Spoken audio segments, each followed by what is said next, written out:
Founder of Best Kept Self with your Monday evening pep talk, because it's been a busy day, so I apologize for not getting this out to you in the morning. I have a good excuse, and if you look around, you can see it. There are boxes and there's things everywhere. We have been working diligently to restructure our office because we're growing and we're growing our team, which is fantastic. So we spent the day disassembling furniture, bringing new stuff in, cleaning, yada, yada, yada. Excuse, but it's a good one, I promise. And out of it becomes our pep talk for today, because as we grow, I realize that there is a daily management of this behavior to not necessarily add more just because we're growing. So what I mean by that is it's super exciting to think that we've got new team members to help, we've got new energy, we've got new time, we're duplicating ourselves so we have help. And it's so exciting to think that there's all these amazing ideas and projects and tasks and activities that we can now throw at these new team members and do more. Well, that actually is then just putting us back in the spot that we're in now, and that is at capacity. And I find, just like you've heard this, if you have a space in a home, you fill it with things. And the more space we give ourselves, the easier it is to just instantly fill it, which is not necessarily a good thing sometimes.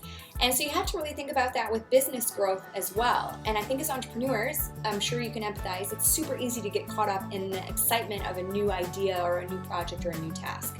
So the process and the mindset and the strategy that I kind of run myself through whenever I do get a new idea, activity, project that I want to throw into the mix, especially when we're growing and I think we have the team members to handle it, it requires asking these 3 questions. And when I run myself through these 3 questions, I either get to, yes, that's a phenomenal idea that's going to impact our business in a great way, or, whew, nope, that was just a shiny object that I do not need to invest my time, money, and energy into. So those 3 questions are, first one is, does this project or activity or idea fit and directly impact my company goal? So we set an annual goal for our business, but you might set a 6-month goal, a 30-day goal, whatever it may be. And does this new project directly influence and impact that goal? If it does, great, move on to question 2. If it doesn't, nope, not going to happen as an activity, or save for a slower month or off season when we are looking for stuff that we can fill our time with, which is very rare. And then the second question is, can this activity be systemized? Can it be turned into a process? Or is it directly tied to my skills, my talent, my time, where it can't be passed off to someone else? Now, if it's the latter, then that's a nope, not taking that project on. Everything that we do and everything that I do has to be able to be turned into a machine. I've got to be able to build some sort of operations manual of sorts, or be able to train or teach other people so that our company and the activities within it run on a system and a process. It's a machine. And if it cannot be systemized, that usually means someone, usually me, is investing a lot of manpower and time and energy into it, and then I can't easily pass it off, and then I'm stuck with it. And so unless it's really impacting the business, the first goal, the question number 1, it's not going to happen.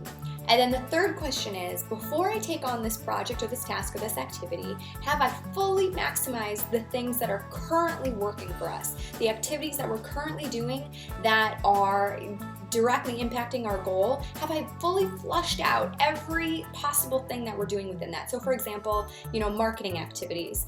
I know that Twitter and Facebook are our biggest drivers in terms of traffic to our website. Well, before I add another task or activity, have I fully exhausted Facebook marketing? Have I fully exhausted Twitter marketing and everything that's involved with the strategies at play there? If not, then that activity is not happening. So, just a review. Does it impact your overall business goal? Can it be systemized? And the third thing is, have you maximized the activities that are currently impacting that big goal for your company in a big way? If it doesn't meet those 3 things, the activity is not happening. So hopefully you can take this and instill this week and moving forward. It's super helpful to kind of step back, pause, make sure that it is, again, just a shiny object, and maybe it is something that's truly amazing that's going to impact your business. But just giving 10 minutes of thoughtful, negotiation in your mind about whether or not this is something worthwhile to embark on is going to be so smart for you in terms of growing in a smart way rather than growing by adding more and then just finding you've created a lot more busyness instead of actual productivity for yourself. So I hope that's helpful. Again, I apologize for being late, but we will talk to you next week, and hopefully maybe we'll upload some photos of the new office structure when we get it done. All right, bye.